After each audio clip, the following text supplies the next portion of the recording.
कैलासीचा देव भोळा Chakraborty Parvati Parvati Yogiraj Parvati Parvati Yogiraj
Gopal Gopal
कैलासीचा देव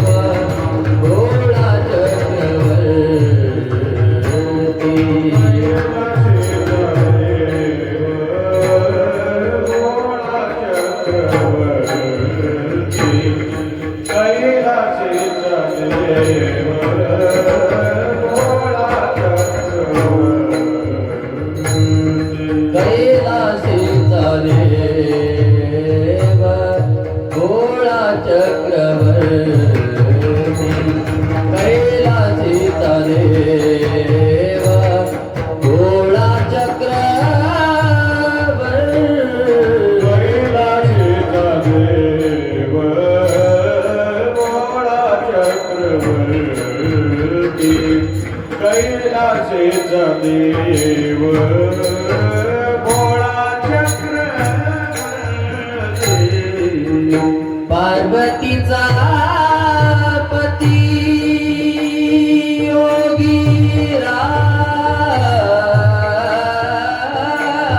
योगीराज पार्वतीचा पती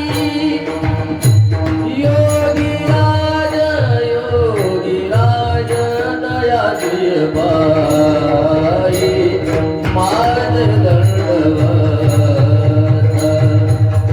दयाची बाई माझ दंडवत पार्वतीचा पती योगीराज पार्वतीचा पती योगीराज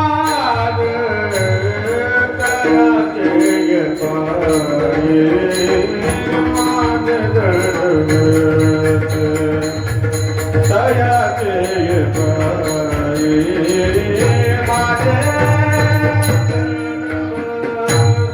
कैलासीचा देव भोळा चक्रवर्ती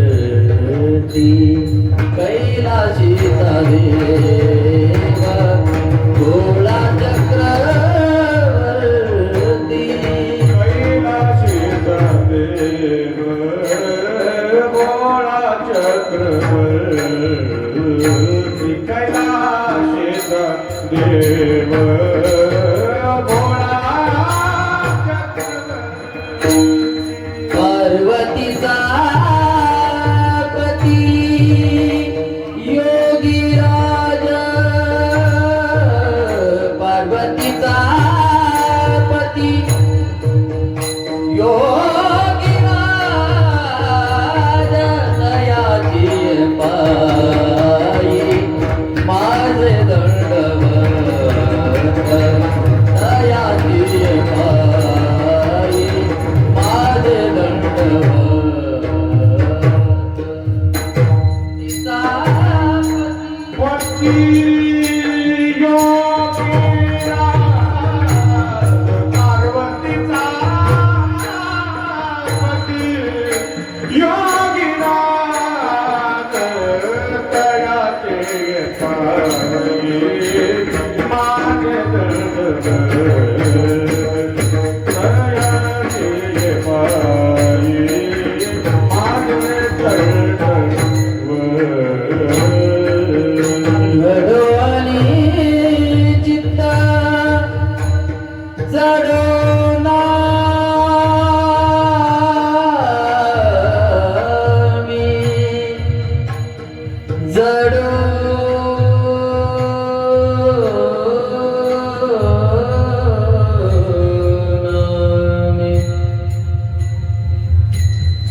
घडवली चित्त जडोना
प्रीत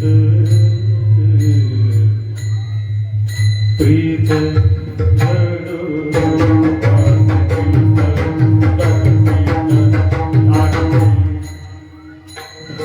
गडवा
कैलासीचा देव भोळा चक्रवर्ती पार्वतीचा पती योगीराज त्रयाचे पायी माझे दंडवत घडो आणि चित्त जडो नामे जटाजुट गंगा अर्धचंद्र भाळी तिजा नेत्र ज्वाळी जात वेद कंठे काळकूट डौर त्रिशूळ हाती सर्वांगी विभूती शोभतसी गळारुंडमाळा खापर हस्तकी राम नाम मुखी सर्व कर गज चर्म धारी स्मशाने राहिला संगे भूत मेळा विराजित तयाचे पायी माझे दंडवत घडो आणि चित्त जडो नामे नामा म्हणे नामे नासुनिया पाप नामा म्हणे नामे नासुनिया पाप करी सुखरूप भक्ता लागे तयाचे पायी माझे दंडवत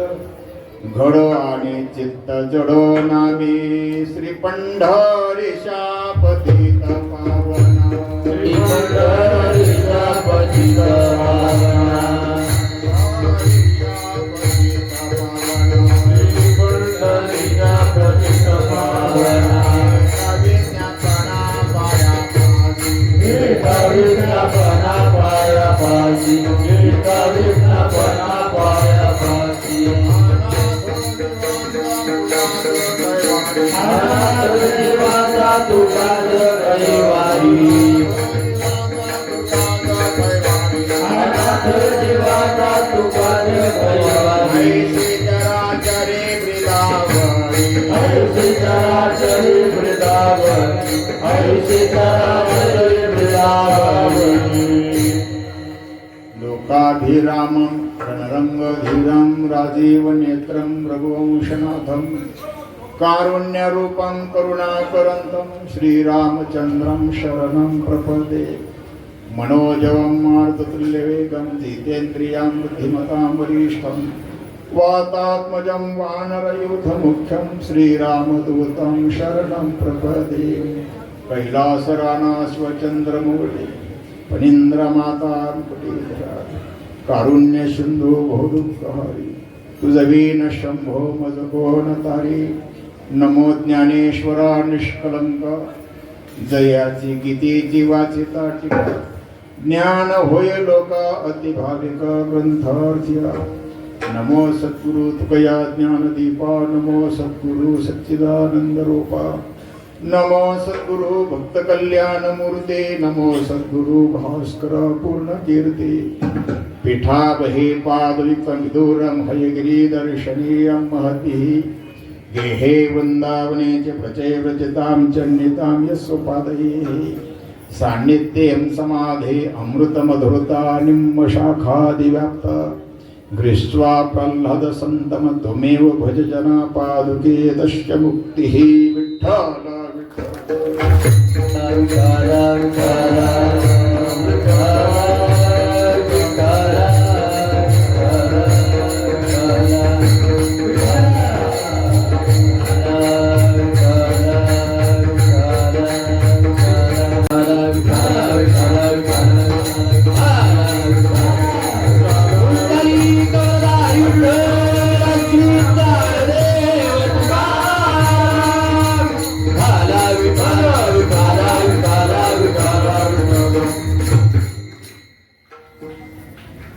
कैलासीचा देव भोळा चक्रवर्ती पार्वतीचा पती योगीराज तयाचे पायी माझे दंडवत घड आणि चित्त जड नामे अखिल त्रैलोक्याचं परम अधिष्ठान मर्यादा पुरुषोत्तम भगवान श्री प्रभू रामचंद्र आणि भगवंताच्या पदस्पर्शानं भगवंताच्या या ठिकाणच्या वास्तव्यानं त्यांनी प्राण प्रतिष्ठित केलेलं आहे आपल्या महादेवाचं केदारेश्वराचं शिवलिंग विशेषतः पुण्यस्थलीला श्रमहरिणी शास्त्रीय नाव श्रमहरिणी त्याला आपण ग्रामीण भागामध्ये शीन हरण करणारी अशा पवित्र गंगेचा उगम स्थान मर्यादा पुरुषोत्तम भगवान श्री प्रभू रामचंद्र आपल्या वनवासाच्या काळामध्ये पायी भ्रमण करत या ठिकाणी आल्यानंतर त्यांना जो घाम आला त्यांना जो थकवा आला त्यांनी आपला सहज निढळीचा घाम असा काढून फेकला आणि तो सीन गेला श्रमहरण झालं श्रमहरणी तीच असणारी पुण्य पावन स्त्रीला असणारी आपली सीना नदी हिचं एक उगमस्थान, या ठिकाणी उगमस्थान आहे. आणि सोलापूर जिल्हा आणि कर्नाटक बॉर्डर की त्या ठिकाणी भीमा नदी आणि सीना नदीचा संगम आहे. अतिशय सुंदर अशा प्रकारचं संगमेश्वराचं खूप मोठं अशा प्रकारचं मंदिर आहे. त्याही ठिकाणी आम्ही जाऊन आलो 2-3 वर्षापूर्वी. संगम ते उगम असा उलटा प्रवास. एक मागच्या 15-20 दिवसापूर्वी खाली इथं गावी सेवेला जात असताना आम्ही दर्शन घेऊन गेलो होतो. मानवी जीवनामध्ये आपली भूमिका ही साधकाची असावी, उपासकाची असावी, सेवकाची असावी, भगवत भक्तांची असावी. आणि प्रत्यक्ष कृतीमधून, उपासनेमधून गुण लक्षणांचा अवलंब करून भगवान शिवजीने आपल्याला समोर एक आदर्श ठेवलेला. साधक कसा असावा, उपासक कसा असावा, नामधारक कसा असावा, त्याचं जीवन साधना प्रणाली कशी असावी, त्याचा सुंदर विचार नामदेवरायांनी या अभंगामध्ये केलेला आहे. भगवान शिवजींचं स्थान, शिवजींचं स्वभाव, शिवजींचं स्वरूप,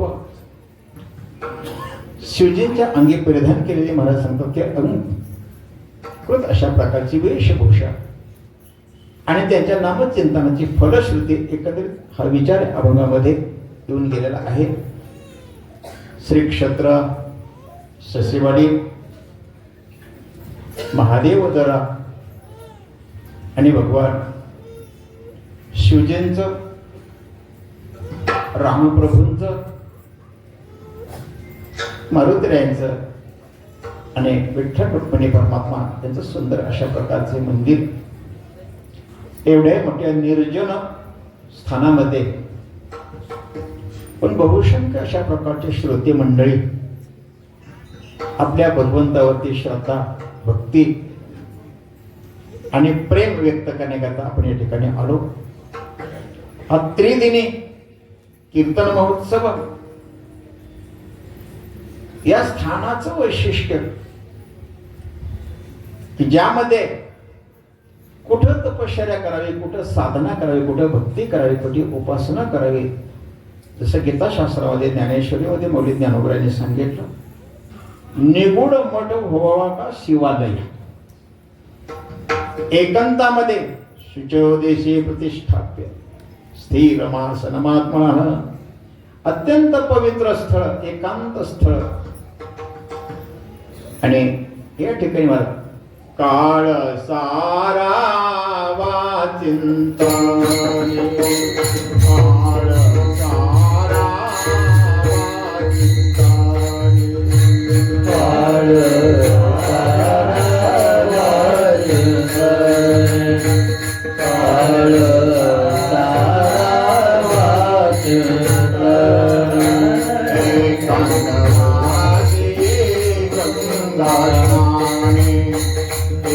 एकांतवासी गंगा स्नानी, एकांतवासी गंगा स्नानी, एकांतवासी गंगा स्नानी.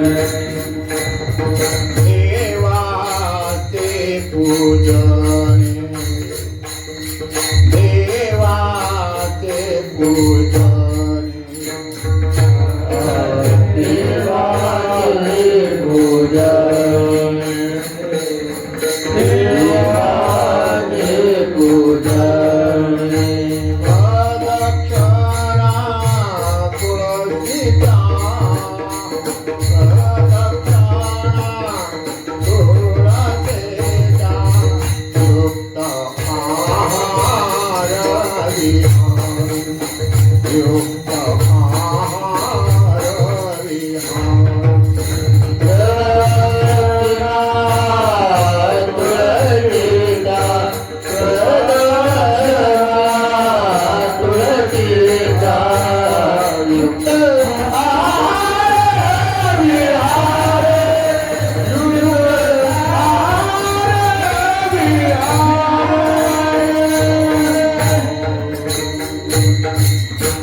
पुष्काळ सारावा चिंतने एकांतवासी गंगा स्नाने देवाच्या पूजने प्रदक्षिणा तुळशीच्या विविक्त सेवे लघ्वासी यत्वा काय मानसा ध्यान योग परो नित्यम वैराग्यम समुपाश्रिता बुद्ध्या विशुद्धया युक्त धृत्यात्मानं नेम्य च शब्दादिनिसंस्तक्त्वा रागद्वेषु विदस्य च तरी गुरु दाविल्या वाटा एवनी विवेक तीर्थ तटा दोहुनियामय कटा बुद्धीचा तिने असं सुंदर अशा प्रकारचे रमणीय हे भगवंताचं उपासना स्थळ. या ठिकाणी वृत्ती शांत होते, इंद्रिय अंतर्मुख होतात, मनाची प्रसन्नता आणि साधनेतला प्रेम महाराज सांगतात की द्विगुणित होतं. अशा प्रकारची महाराज सांगतात की भूमी या ठिकाणी श्री संत नामदेव महाराज भगवान शिवजी परमात्मा यांचं स्वरूप सामर्थ्य स्वभाव विविध अंगाने चिंता मांडत आहेत. विशेषतः महाराज भक्ती संप्रदायामध्ये शिवजींना अग्रगण्य स्थान आहे. कसं अग्रगण्य स्थान आहे?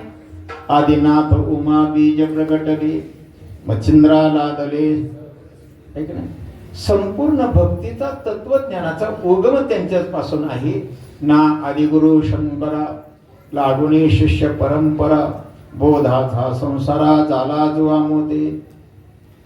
एकंदरीत भक्तीतलं प्रेम आणि मानवी जीवनाच्या उर्ती स्थिती करता जे महाराज सांगतात की शुद्ध अशा प्रकारचं ब्रह्मज्ञान त्याचं अधिष्ठान भगवान शिवजींच्या जवळ आहे. एवढी मोठी अधिकाराच्या सामर्थ्याच्या दृष्टीने असणारी परमात्मा शक्ती, पण आपल्या सर्वांना परमार्थ कसा करावा, परमार्थिक साधकांना कसं जीवन जगावं त्याचा एक आदर्श आपल्या समोर ठेवत आहे. यद्यदाचरते श्रेष्ठ तत्तद्देवे तरो जनः सयत् प्रमाणं कृते लोक सतृ वर्तते. एथ वडील जे जे करीती तया नामो धर्मो ठेविती तेच एर अनुष्ठिती सामान्य सकळ. भगवान शिवजी स्वरूपानं पूर्ण परब्रह्म आहेत. शक्ती सामर्थ्य सांगतात की संपन्नता आहे. आणि तरी देखील सर्वसामान्य लोकांना भजनाचा, चिंतनाचा, तपसाधना याचा विचार अवगत व्हावा म्हणून स्वतः मला सांगतात की तैसे संत जगे क्रिया करुणी दाविते अंगी. अगोदर स्वतः त्यांनी उपासना केलेली आहे, साधना केलेली आहे आणि ते दिव्य ज्ञान आपल्या समोर ठेवलं. असं आपल्या सर्वांचं वैभव. एकंदरीत भगवान श्री केदारेश्वर परमात्मा याचं सुंदर असं मंदिर. अगदी भगवंताचं ते स्वरूप पाहिल्यानंतर आपल्याला केदारनाथची आठवण येते. आम्ही 2 वेळेस केदारनाथची पायी यात्रा केली. पहिले गौरीकुंडापासून, आता गौरीकुंडापासून ते मला त्याच्या पाठीमागून आता चालत जावं लागतं रामवाडी वरती. भगवान शिवजी एकांतामध्ये आहेत आणि भगवान शिवजी निर्जन स्थळी आहेत. जसं केदारनाथ आजही चालून जायला महाराज सांगतात की तसं पराकाष्ठाच आहे. बद्रीनाथला शेवटपर्यंत गाडी जाते, पण केदारनाथला महाराज पायी चालावं लागतं. तसं शिवजींचं स्थान आहे अमरनाथ. जम्मू काश्मीरच्या खोऱ्यामध्ये पहलगाम पर्यंत गाडीला प्रवास करता येतो आणि पहलगाम पासून पुढे पायी चालत जावं लागतं. चंदनवाडी पासून महाराज सांगतात की पिशू स्टॉप असेल, महागणपती असेल, पंचतरणी असेल. अमरनाथ यात्रा सुद्धा आमच्याकडून महाराज 2 वेळेस घडली, पायी घडली. अगदी डोंगरातून चालताना, कपारीतून चालताना जीवन धोक्यात घालून, पण प्रभूचं नामस्मरण आणि प्रभूवरती महाराज सांगतात की आपल्या जीवनाची जबाबदारी सोपवून सुखरूप जीवन महाराज त्या ठिकाणी. आता आजचा काळ जरा थोडासा सुरक्षित आहे, पण मी 2003 साली पहिल्या वेळेस गेलो होतो त्यावेळेस अतिरेक्यांचं महाराज थोडस तांडव होतं, भीती असायची. पण तशाही काळामध्ये महाराज 50 मीटरवर ते आपले महाराज CRP मिलिटरी फौजी महाराज गन घेऊन उभा असायचे. हिमालयात पडणारा महाराज सांगतात की तो थंड दवाचा बर्फाचा पाऊस, पण तशा स्थितीमध्ये आपल्या जवानांनी महाराज केलेलं रक्षण, खरंच सगळं श्रेय त्यांच्याकडे जातं. Youth is the wealth of nation असं म्हटलेलं आहे. राष्ट्रीय संपत्ती अनेकविध आहे, पण राष्ट्राची प्रथम संपत्ती युवा संपत्ती आहे. त्यांनी दिलेले योगदान, त्यांनी केलेली सेवा, त्यांनी केलेलं समर्पित सेवाभावी जीवन आणि त्यांनी घेतलेली दक्षता. पुढे काश्मीर खोऱ्यामध्ये गेल्यानंतर श्रीनगरला उंच टेकडीवरती अत्य जगद्गुरु शंकराचार्यांचं महाराज तपस साधन ठिकाणे आणि शंकराचार्यांच्या मंदिरावरती गेल्यानंतर महाराज अतिशय रमणीय वाटतं, अत्यंत पवित्र वाटतं. त्या ठिकाणी महाराज बसल्यानंतर सहज मुखातून हर हर महादेव अशा प्रकारचं महाराज सांगतात स्फुरण होतं. एकंदरीत आपलं हे दानस्थान देखील अत्यंत पवित्र आहे, सोज्वळ आहे आणि भगवान शिवजींचा स्वभाव आणि भगवान शिवजींची सामर्थ्य शक्ती अभंगाच्या पहिल्या चरणामध्ये नामदेवराय मांडत आहे. कैलाशीचा देव भोळा चक्रवर्ती, कैलाशीचा देव भोळा चक्रवर्ती, कैलाशीचा देव भोळा चक्रवर्ती, कैलाशीचा देव भोळा चक्रवर्ती, कैलाशीचा देव भोळा चक्रवर्ती, कैलाशीचा देव भोळा चक्रवर्ती, कैलाशीचा देव भोळा चक्रवर्ती, कैलाशीचा देव भोळा चक्रवर्ती,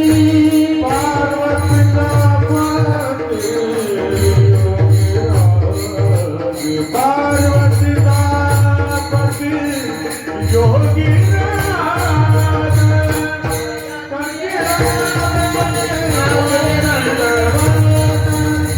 तयाची माया मध्ये दंडवत, पार्वतीचा पती योगीराज, पार्वतीचा पती योगीराज, तयाची पायी माझे दंडवत, तयाची पायी माझे दंडवत, कैलाशीचा देव भोळा चक्रवर्ती, पार्वतीचा पती योगीराज, पार्वतीचा पती योगीराज, पार्वतीचा पती कैलाशीचा देव भोळा चक्रवर्ती, पार्वतीचा पती योगीराज, पार्वतीचा पती योगीराज, पार्वतीचा पती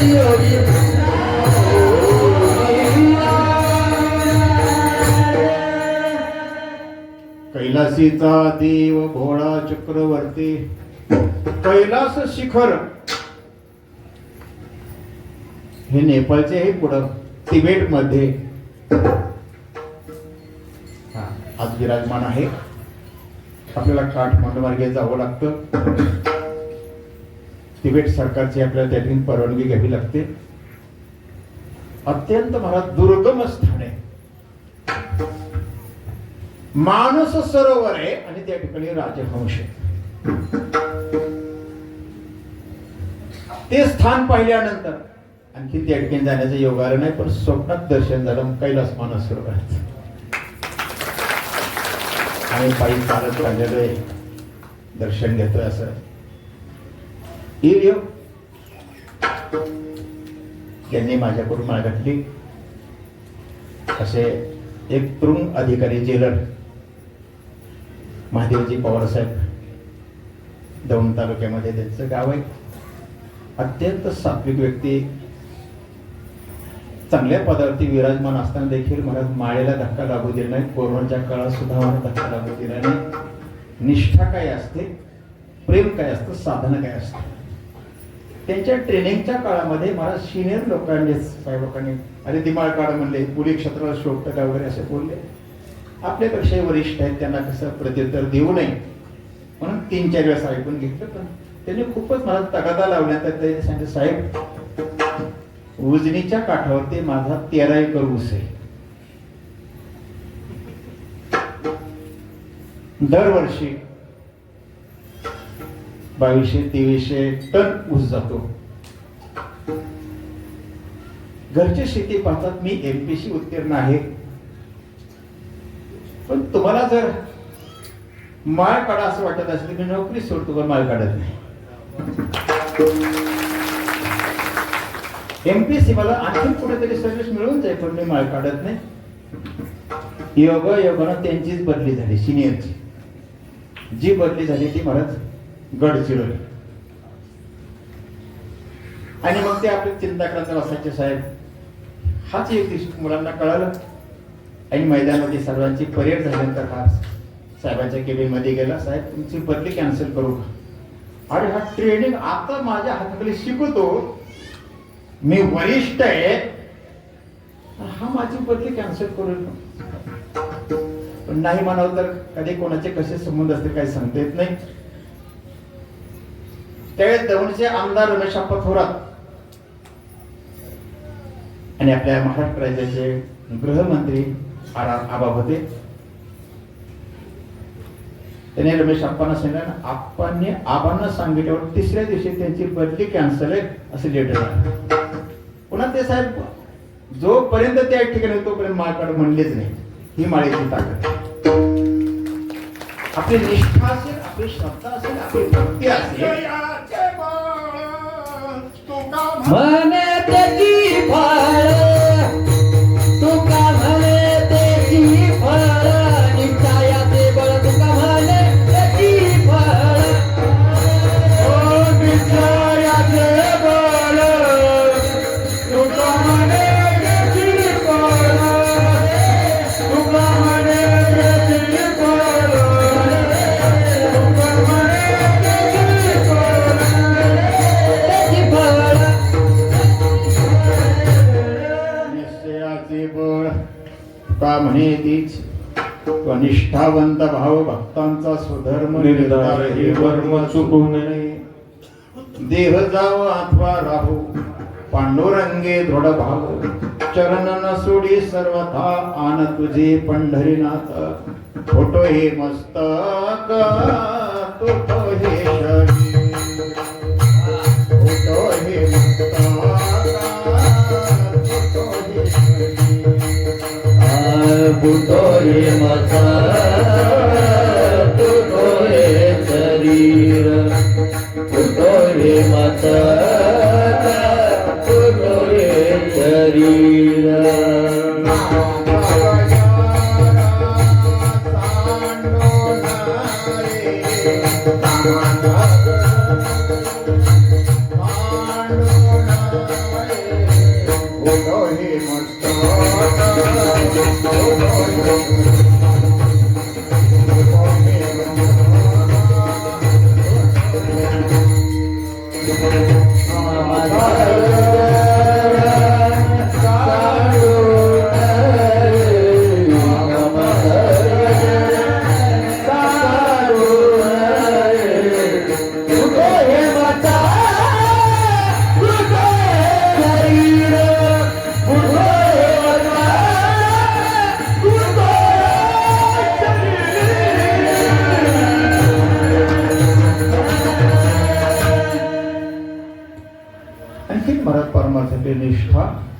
शरीराचे होत दोन्ही तेही भाग कीर्तनाचा रंग सांडू नये. संप्रदायामध्ये कीर्तनामध्ये विक्षेप नाही, कीर्तनामध्ये खंडन नाही, कीर्तनाचं जर अनुसंधान असते त्याची महाराज जे तार असते ती तुटू द्यायची नाही. धारा खंडित ओघ चालेल नित्य भजनी विक्षेप तेची पै मरण. ही संप्रदायाची मला सांगतात ती निष्ठा आहे, ही संप्रदायाची रीत आहे. असा परमार्थ करत असताना न मिळो खावया न वाढो संतान परिहा नारायण कृपा करो ऐशी माझी वाचा मज उपदेशी अनेक लोकांशी हे जी सांगे. खायला नाही मिळलं तरी चालेल, वंश वेल वाढला नाही तरी चालेल, पण भगवंताची कृपा मानवी जीवनामध्ये संपादन व्हावी आणि भगवंताची कृपा प्राप्त करून घेण्याकरिता अखंड साधना करावी, अनुष्ठान करावं. अनुष्ठान करण्याकरिता महाराज सांगतात की जीवनातली वृत्ती, अंतरंगातला स्वभाव, धैर्य हे सर्वांना आपल्याला शिवजींकडे पाहिल्यानंतर लक्ष येतं. भगवान शिवजी परमात्मा आहेत, कैलासातले देव आहेत आणि तरी सुद्धा महाराज हरी हरी हरी मंत्र हा शिवाचा म्हणते जे वाचा तया मोक्ष. भगवान शिवजी रात्रंदिवस हरी हरी हरी हरी चिंतन करतात.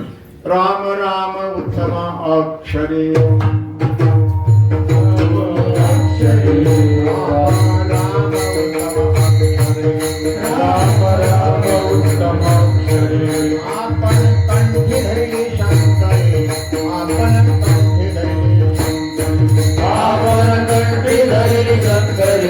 आपण कंठी धरी शंकरी, आपण कंठी धरी शंकरी, आपण कंठी धरी शंकरी.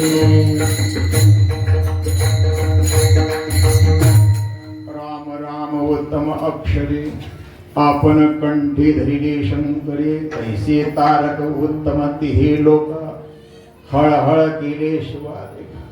हाची मंत्र उपदेश भवानी तिच्या चुकल्या गर्भांत योगे. जुनाट नागर नीच नवे तुका म्हणिम्या धरिले जिवे भावे. कैसे तारक उत्तम तिही लोका हळहळ शिवा केले. भगवान शिवजींचा अंतःकरण महाराज शांत शीतळ झालं. हा रामनामाचा प्रभाव आहे. भगवान शिवजींचा स्वभाव अत्यंत प्रेमळ आहे, कोमल आहे, सरळ आहे, सर्वांना मला समजून घेणार आहे, सर्वांना अंतःकरणामध्ये स्थान देणार आहे, सर्वांचा स्वीकार करणार आहे. तुका म्हणे भोळा विठ्ठल कृपेचा कोवळा. भोळा म्हणजे सरळ, सरळ मार्गी. परमात्मामध्ये जीवन सरळ मार्गी असावं. पण आपण या बोटावरचा त्या बोटावर करणारे मला चालक, पण परमात्मामध्ये मला सरळ मार्गी माणसं लागतात. आचार शुद्ध असावं लागतं, वृत्ती मला शांत असावी लागते, अंतर्मुख असावी लागते. अनपेक्ष सुचिर दक्ष उदासीन गत सर्वारंभ परित्यागी योमत भक्त समे प्रिय अद्वेष्टा सर्वभूतानां मैत्र करुण एवच निर्ममो निरहंकार समदुःख सुख क्षमे. अशा प्रकारचं जीवन भगवान शिवजींचा स्वभाव. त्याच्या अनेक नावांपैकी आशुतोष एक नाव आहे आणि आशुतोष म्हणजे अल्पशा भक्तीनं संतुष्ट होणारी देवता आहे.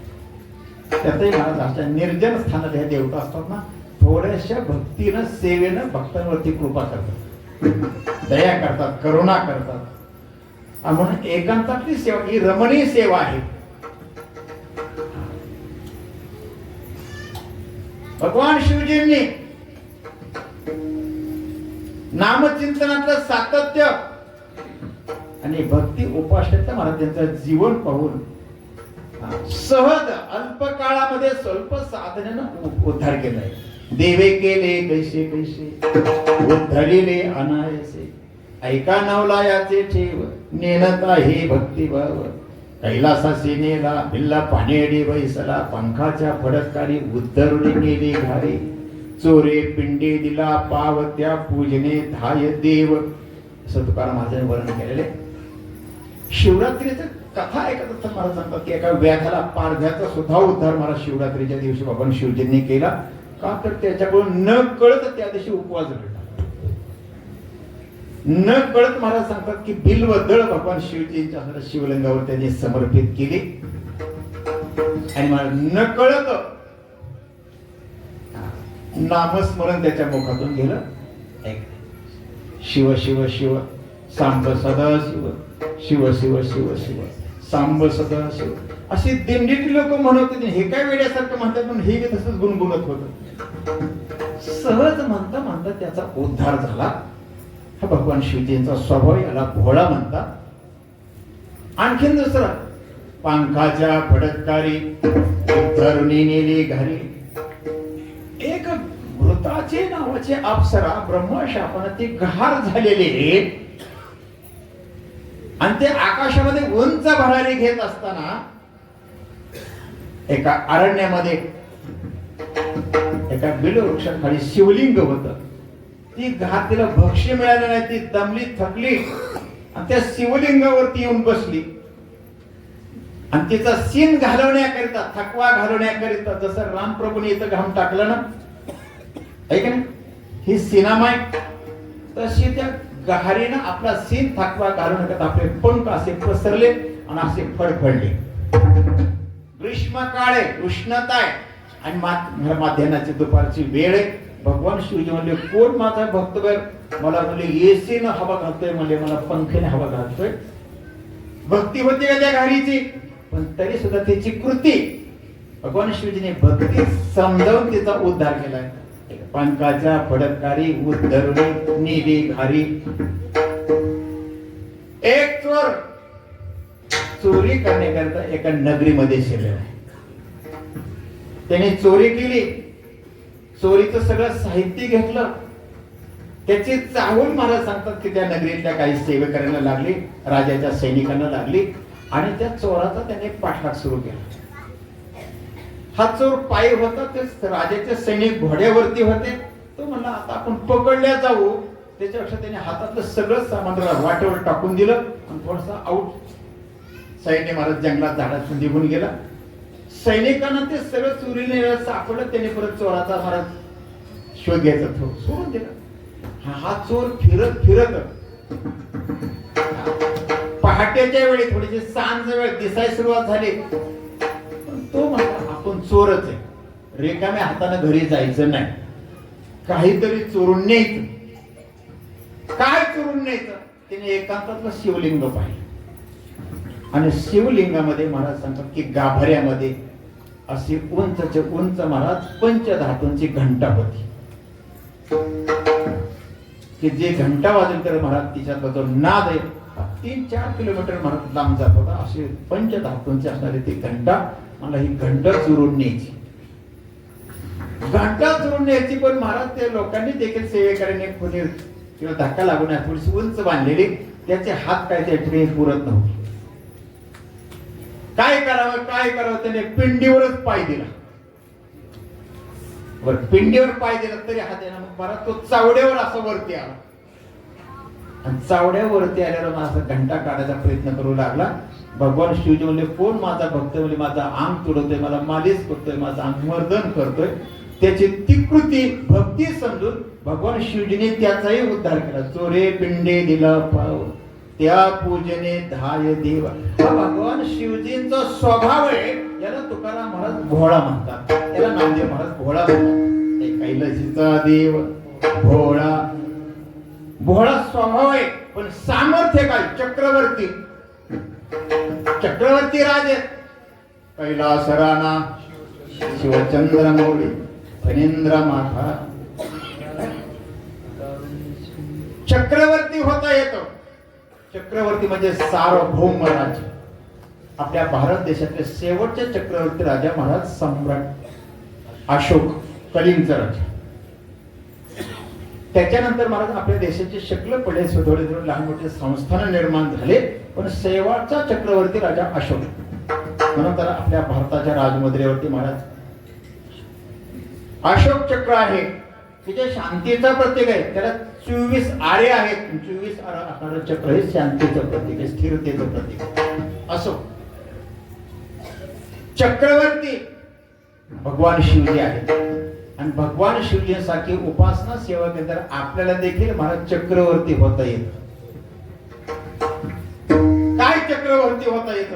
आम्हाला सस्यवाडीत कोणी काम पंचायत सदस्य निवडून देत नाही, तुम्ही म्हणता की चक्रवर्ती होता येत. तुम्हाला चक्रवर्ती व्हायचं असेल ना तर याच मंदिरामध्ये भाव धरोनिया वाचे ज्ञानेश्वरी, भाव धरोनिया वाचे ज्ञानेश्वरी, भाव धरोनिया वाचे ज्ञानेश्वरी, धरोनिया वाची ज्ञानेश्वरी, कृपा करी हरी दयावरी, हरी हरी दयावरी, हरी हरी दयावरी, भाव धरोनिया वाची ज्ञानेश्वरी, कृपा करी हरी दयावरी, कृपा करी हरी दयावरी. भाव धरोनिया वाचे ज्ञानेश्वरी, कृपा करी हरी दयावरी, कृपा करी हरी दयावरी.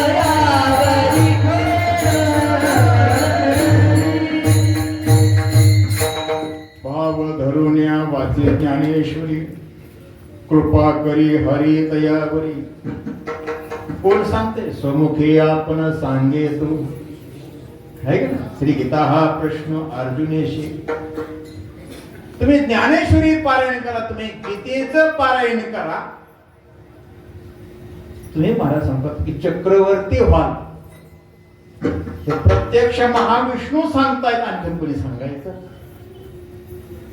काया मने वाचा जो सेवक होईल येचा, तो स्वानंद साम्राज्याचा चक्रवर्ती करी. फक्त हे राज्य लोकशाहीचं नाही, हे राज्य स्वानंदात नाही. आणि स्वानंदातलं राज्य महाराज सांगतात की प्रभू रामचंद्रांचं, स्वानंदातलं राज्य महाराज सांगतात आमच्या माऊली ज्ञानोबरायांचं. कैवल्य ज्ञान साम्राज्य चक्रवर्ती असे माऊली ज्ञानोबरायांचे महाराज सांगतात की पदवी आहे. कैवल्य ज्ञान साम्राज्य चक्रवर्ती. कोणाला हे स्थान मिळतं, कोणाला हे पद मिळतं, कोणाला हे महानता ऐश्वर्य प्राप्त होतं, चक्रवर्ती कोण होत? याच मंदिरामध्ये वैकुंठवासी हरिभक्तीपरायण बाळू महाराज भोंदे यांनी ज्ञानेश्वरीचे पारायण केलेले. आणि बाळू महाराज भोंदे हे वारकरी संप्रदायातले महाराज स्वानंद चक्रवर्ती महाराज सांगतात महाराज आहे. त्यांची योग्यता, त्यांची तुलना, त्यांची बरोबर कितीही मोठा कीर्तनकार असेल तरी त्यांची योग्यता करू शकत नाही. आपल्या गावचं भूषण भीमदादा वारकरी, त्यांना जो ज्ञानेश्वरी पारायणाने वाचनाचा जो छंद लागला, इथंच महाराज भोंदे महाराजांच्या सेवेत राहून इथं बाबांना भाकरी आणून द्यावी, स्नानाकरिता पाणी आणून द्यावं, त्यांची सेवा करावी आणि त्यांच्या सानिध्यामध्ये त्यांनी पारायण केलं. हे स्थळ असं आहे की स्वानंद जीवनामध्ये प्राप्त करून देतं. म्हणून भगवान शिवजींचं ऐश्वर्य काय आहे, स्वभाव मोहळा आहे, त्यांचं सामर्थ्य चक्रवर्ती आहे. चक्रवर्ती स्वानंदातले चक्रवर्ती आहेत, ज्ञानातले चक्रवर्ती आहेत. या त्रिभुवनामध्ये भगवान शिवजी महाराज सांगतात की नेन ते आहे. त्यांचा परिचय नामदेवला घेतात. पार्वतीचा पती, नुसता पार्वतीचा पती नाही तर पार्वतीचे पती असून महाराज सांगतात की ती योगी राज. योगी वेगळा आणि योगी राज वेगळा. योगी कोण? योगी पावन मनाचा, साहे अपराध जनाचा. ज्याचं मन प्रसन्न आहे, ज्याचं मन नित्य शुद्ध आहे, ज्याचं मन स्थिर अंतर्मुख आहे, ज्याच्या मनामध्ये रमणीयता आहे, तो योगी. आणि योगी नेहमी आपल्या स्वरूपामध्ये रमवून असतो. ज्ञानदेवी रम्य रमले समाधान हरीचे चिंतन. तुका म्हणे होय मनाशी संवाद, आपुलाची वाद. या पद्धतीने महाराज सांगतात आत्मस्वरूपाशी संभाषण करणारा मच्चित्ता मदगत प्राण बोधयंत परस्परं कथयंत मामित्यं पुष्यन्ति च मंती चित्ते मेची झाली म्याची प्राणे झाले जीवो मरो विसरले बोधाची भुली. भगवान शिवजी केवळ योगी नाही तर ती योगी राज आहे. पार्वती मातेचे ते स्वामी आहेत, पती आहेत. आणि पती त्यांना म्हणतात जे पतितांनाही पावन करतात. पतित पतित परिमेत्री वाचा पतित परितु आपुली आसक्ते मज करावे. सरते करणं म्हणजे मान्य करणं, स्वीकार. माझा तुम्ही स्वीकार करा, माझा अवलंब करा. पार्वतीचे पती आहेत, पण पार्वती माता देखील महान पातिव्रत्य. सतीचं जीवन आपण श्रीमद भागवतात ऐकतो. प्रत्यक्ष वडिलांनी पतींचा अपमान केला. मला सांगतात की यज्ञाचं आमंत्रण दिलं नाही, उलट मला त्या ठिकाणी काय अवहेलना केली, तर सतीने आपलं जीवन त्या यज्ञ कुंडामध्ये मला समर्पित केलं. अशी असणारी महान साध्वी ती पार्वती माता एक दिवस भगवान शिवजींच्या जवळ गेली. सांगितलं, स्वामी तुम्ही रोज डोळे मिटवून काय करता? तुम्हाला तहान भूक सुख दुःख कुठं भान नाही, तुम्ही अंतर्मुख तुम्ही करता. ते सांगितलं, पार्वती मी रोज गीता शास्त्राचं चिंतन करतो. तुम्ही रोज गीता शास्त्राचं चिंतन करता. गीता शास्त्राचं असं काय रोज चिंतन करायचं नाविन्य काय आहे? कृपा करून माझी योग्यता पात्रता असेल तर मला सांगाल का? क्षीरसिंधू परिसरी शक्तीचे कर्ण कुहरी नेन कैत्री पुरारी सांगितले जे. भगवान शिवजीने पार्वती मातेला मला सांगितलं तत्वज्ञान सांगितलं. ज्ञानेश्वरी मला सांगतात की क्षीरसिंधूच्या परिसरी आणि नवनाथ ग्रंथामध्ये असा मच्छिंद्रनाथांच्या जन्माच्या प्रसंगाच्या अनुषंगाने की यमुनामाच्या तीरावरती एकांतामध्ये हे दिव्य ज्ञानाचा उपदेश केलेला आहे. क्षीरसिंधू परिसर म्हणजे मला तेच अमरनाथ. अतिशय मला सांगतात की शांत अशा प्रकारची ती गुहा गुंफा आहे. मला सांगाल का ज्याचा अनुभव ज्याचं चिंतन तुम्ही नित्य करता? या गीतार्थाची थोडी सोये शंभू विवरी जेत भवानी प्रश्न करी चमत्कारुनी तेत हरो घने नेने देवे जैसे का स्वरूप तुझे तैसे हे नित्य नूतन देखिते गीता तत्व. गीता तत्व हे नित्य नूतन आहे. नित्य नूतन अनुभवाची सुखाची अनुभूती देणार आहे. फक्त याकरिता अवधान पूर्वक श्रवण करावं तरी अवधान एक दीर्घ मग सर्व सुखाशी पात्र होईल. हे प्रतित्यंतर माझे उघडते. भगवान शिवजी स्वानंद गण आहेत आणि भगवान शिवजी हे ज्ञान संपन्न आहे. भगवान शिवजी हे विवेक वैराग्यानं महाराज विवेकासहित वैराग्याचे पुर धगधगेत ज्वाळ अग्नी तैसा वीत रागते सारिखा जोडणे ठेवीला सखा तो आघबियाची भूमिका सवे चाली. ज्ञानेश्वरीच्या ओव्यातनं आम्हाला घेऊन दादामुळे महाराज पाठांतराची सवय. अगदी माऊलीच्या सोहळ्यात चालताना घेऊन दादा जर आमच्या बरोबर चालायला लागले तर महाराज गोवी सोडून ते दुसरं बोलतच नाही. ते चालते ज्ञानाचे बिंब तयाचे अवयवती सुखाचे कुंभ एर माणूस म्हणून भांबू लौकिको भाबू.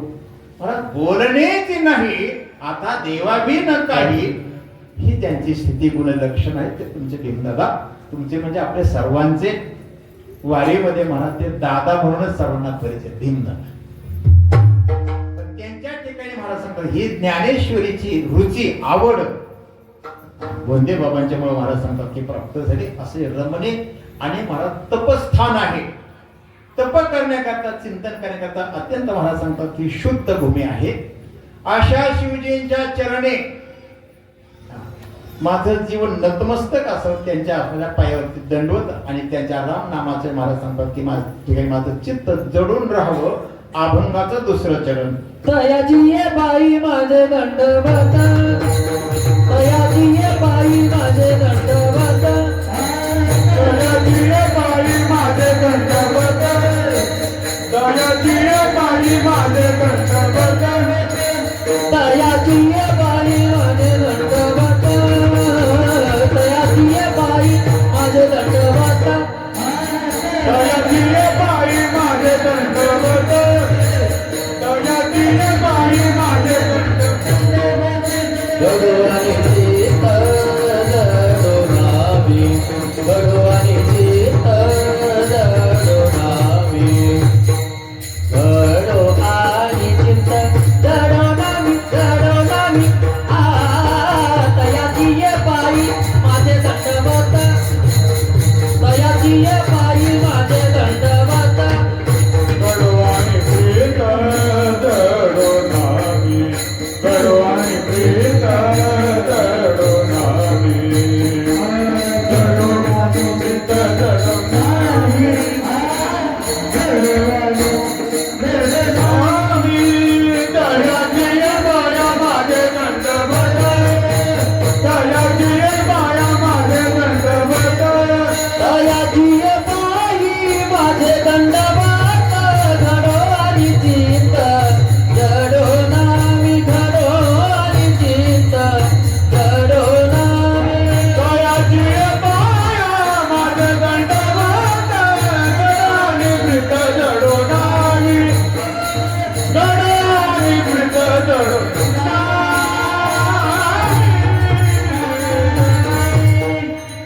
याचे पायी माझे दंडवत घडो आणि चित्त जडो नामी तयाचे पायी माझे दंडवत घडो तयाचे नामी माझे चित्त जडो आडवय भगवंताच्या नामाच्या ठिकाणी आमचं चित्त जडून राहावं नामरूपी जडले चित्त त्याचा दास मे अंकित भगवान शिवजींच्या नामरूपाठी आमचं चित्त जडून राहावं त्यांच्या पायी आमचं जीवन नतमस्तक राहो त्या अनुषंगाने भगवान शिवजींच्या स्वभावाचं त्यांच्या संपन्नतेचं ऐश्वर्यतेचं त्यांच्या महाराज सांगतात की स्वरूपाचं त्यांच्या महाराज महत्तम स्थानाचं चिंतन मांडत असताना भगवान शिवजी परमार्थामध्ये महाराज त्यांचा अधिकार किती मोठा आहे किती संपन्नता आहे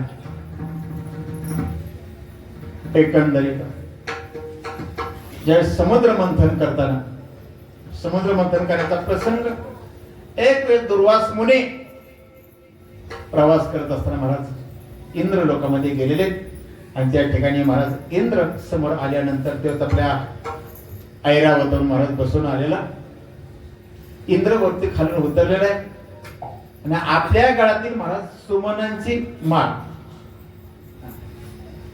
त्याने दुर्वासांच्या गळ्यात घातली नमस्कार केला पण दुर्वास महाराज हे सांगतात की विरक्त त्याने सांगितलं त्याने आपला सन्मान केला पण आता आपण देखील महाराज तीच माळ काढली आणि पुन्हा महाराज तीच माळ इंद्रदेवाच्या गळ्यामध्ये घातली इंद्रदेवाला काय म्हटलं माझीच माळ पुन्हा माझ्याच गळ्यात घातली असं काही नाविन्य म्हणून त्यांना थोडस दुर्लक्ष किंवा महाराज सांगतात की त्यांच्याकडून अवधानानं का होईना पण काही चूक घडली महाराज दुर्वास थोड्याशा अंतरावर घेतल्या त्याने ती माळ काढली हत्तीच्या सोंडीत दिली हत्तीने ती आपल्या पायाखाली घेतली तुडवली पण दुर्वास या अंतर्ज्ञानाने त्यांना कळलं अरे मी घातलेल्या गळ्यातल्या माळ्याचा हिने असा अवमान केला उन्मत्त आहे म्हणे तुझी सगळी संपत्ती सागरात पडेल सगळी संपत्ती सागरात पडली मग इंद्र म्हणला आता संपत्ती सगळी गेली आता काय करावं भगवंताकडे गेले भगवंताने सांगितलं आता मंथन करावं लागेल आणि मग मंथन करण्याकरिता रवी मंदार पर्वत आणि दोरी वासुकी नाग आणि दोन्ही टोकांना धरण्याकडे एका बाजूला सगळे 33 कोटी देवता आणि दुसऱ्या बाजूला सगळे दानव प्रारंभी देवमुखाकडे होते आणि दानव शेपटीकडे होते पण नारद आहेत ते नारदांना माहिती होतं की मंथन करता करता महाराज मंदार पर्वत हलवायचा वासुकीच्या मुखातून महाराज हलहल विष बाहेर पडणार आहे आणि देवता महाराज त्या ठिकाणी महाराज मग त्यांनी सांगितलं आम्ही शेपटीकडे नाही आम्ही मुखाकडे जाणार ते मुखाकडे देव शेपटीकडे महाराज मंथन करता करता एक एक रत्न निघायला लागलं. पण मला सुरुवातीला हळहळ विष निघालं आणि त्यांचं ठरलं होतं देवाचं दानवाचं. एक वस्तू देवांनी घ्यायची, दुसरी निघाली वस्तू दानवांनी घ्यायची. पण सुरुवातीलाच विष निघाले. देव बी घेत नाही आणि दानव पण घेत नाही. आता हे कोणी घ्यावं? देवी दैत्य सागर मंथन ते तो आसुरपणे प्राशन केले. निळकंठ नाम प्रसिद्ध झाले. या अनुषंगानं हे विष भगवान शिवजीने प्राशन केलं, आपल्या कंठात धारण केलं. पण भगवान शिवजींचा त्या विषानं मला सगळं अंग दाहक निर्माण झालं. त्या अंगाचं लाही लाही झाली, आग होऊ लागलेली. आता काय करत? सर्वांग दाह कमी होण्याकरिता हिमालयातच जाऊन राहिली. हिमालय महाराज आजही थंड प्रदेश आहे. पण तिथं जाऊनही महाराज सांगतात की हा आग्ना कंठातला दाह कमी होत नव्हता. काय करावं? मग महाराज सांगतात की मस्तकी इकडे महाराज गौतम ऋषी त्र्यंबकेश्वरला महाराज ब्रह्मगिरीच्या ठिकाणी राहत असताना त्यांच्याकडे एक दिवस आपल्या भात शेतीमध्ये गाय आली म्हणून ती हाकलून लावते. त्याने दरबाची काळी गायची दिशेने फेकली. गायीच मरून गेली. सगळे ऋषी आले, तुमच्याकडून गो हत्तीचं पातं घडलं. आता पातं घालायचं असेल तर तुम्हाला गंगेत स्नान करावं लागेल. आणि गंगा होती स्वर्गात वैकुंठामध्ये भगवंताच्या पायी. उपमा द्यावी कौन्यांग चरणी जन्मली पैगंगा 16 सहस्र रमा संभवा नित्यन पूर्ती कामिनी. आणि मग गौतम ऋषी महाराज सांगतात की त्या ठिकाणी ब्रह्मगिरीच्या प्रदक्षिणा करू लागलेल्या. आणि त्यांच्या तपाला महाराज भगवान परमात्मा प्रसन्न झाले. काय म्हणजे मला गंगेत स्नान करायचं. भगवान शिवजी बोलले गंगा तुला आता मृत्यूला परती जावं लागतंय. पण महाराज गंगेलाही थोडासा अभिमान झाला की मी माझा प्रवाह वेग प्रचंड आहे. मी मृत्यू लोकावर जर गेली तर पृथ्वीला भेदन करून मी पाताळात जाऊ शकतो. भगवान शिवजी म्हणले आईसाहेब तुम्ही वरून या तर खाली. जशी गंगामाया मला सांगतात वरून निघाली तशी भगवान शिवजीने आपल्या मस्तकावर धारण केली, जटेमध्येच बांधून टाकली. पुन्हा दाह कमी होण्याकरता नित्य गंगा स्नाने चंद्र शीतळ म्हणून म्हणतो. चंद्रही मस्तकी धारण केला. अभंगाचं तिसरं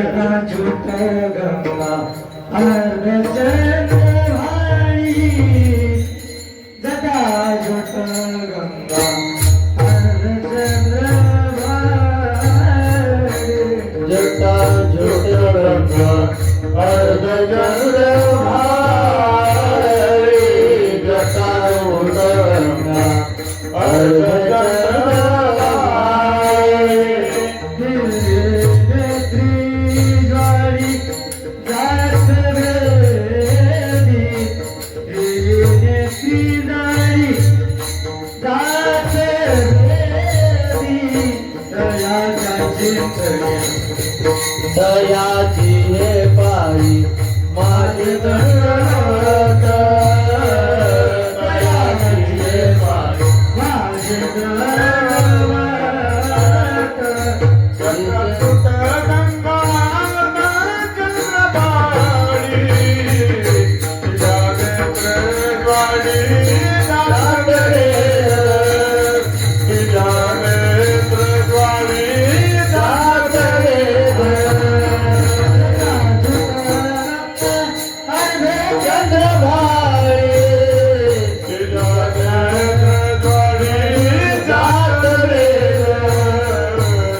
माझे दंडवत.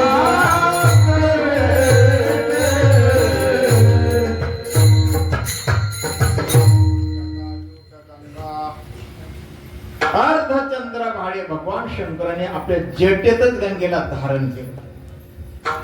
तिचा वेग प्रचंड आहे. गौतम ऋषींना स्नान करता यावं. पण महाराज त्या भगवंताच्या पायातून जिचा उगम आहे तिला मी मस्तकावर घेऊन नाचतो. हा भगवान शिवजींचा आनंद. गंगेला मस्तकावर धारण केली ही साधना, ही भक्ती, ही सेवा आहे. तरी देखील अंग थंड होत नाही. हळहळ विषयाचा महाराज दाह कमी होत नाही. मस्तकी चंद्र धारण केला. चंद्र शीतल आहे. चंद्राने देखील अंगाचा दाह कमी होत नाही. आणि मग ज्या वासुकीची दोर केली होती तोच वासुकी सर्प हा अत्यंत थंड प्राणी. मऊ तर आहेच आहे, पण सर्प हा अत्यंत थंड प्राणी. शंका आली तर एक गळ्यात धरून बघायचं. या वासुकीला अंगातला 10 कमी होण्याकरता कंठात धारण केलं. कंठे काळकूट डौर त्रिशूळ हाते सर्वांगे विभूते शोभतसे. कंठामध्ये काळकूट हलहल विष त्याचा 10 कमी व्हावा म्हणून वासुकीलाच आपल्या कंठात धारण केलं. एक भाव इथं श्लेष अलंकाराचं चिंतन आहे. पण याच वासुकीनं देवांची इंद्राची संपत्ती सागरात पडली होती ती काढून देण्याकरिता दोर रूपानं मदत केली म्हणून त्याचा गौरव केला पाहिजे. त्याला आपल्या कंठात धारण केलं. त्याच्याबद्दलची आवड व्यक्त करणं, एखाद्या व्यक्तीविषयी जर आवड व्यक्त करतो तर माझ्या कंठातला ताईत आहे, तसं भगवान शिवजीने त्यांना कंठात धारण केलं. भगवान शिवजींच्या तृतीय नेत्रामध्ये मला तिसरा डोळा हा ज्ञानाचा आहे आणि हे ज्ञान अग्नी स्वरूप आहे. आणि हे अग्नी जात वेदस नावाचा अग्नी भगवान शिवजींच्या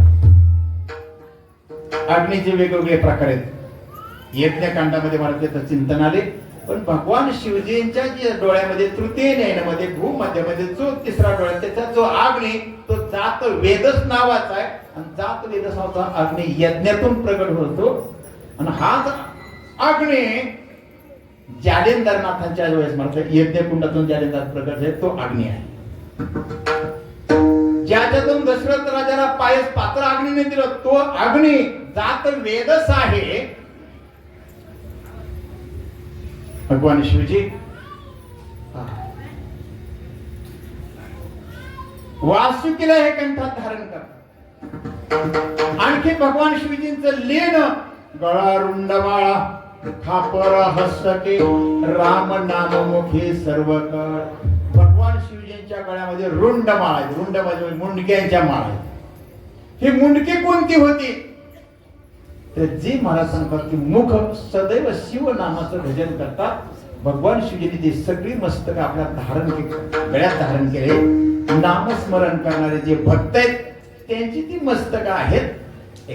गळा रुंड माळा भिक्षा मागण्याकरिता खापर हस्तकी. खापरामध्ये भिक्षा मागावी. राम नाम मुखी सर्व काळ.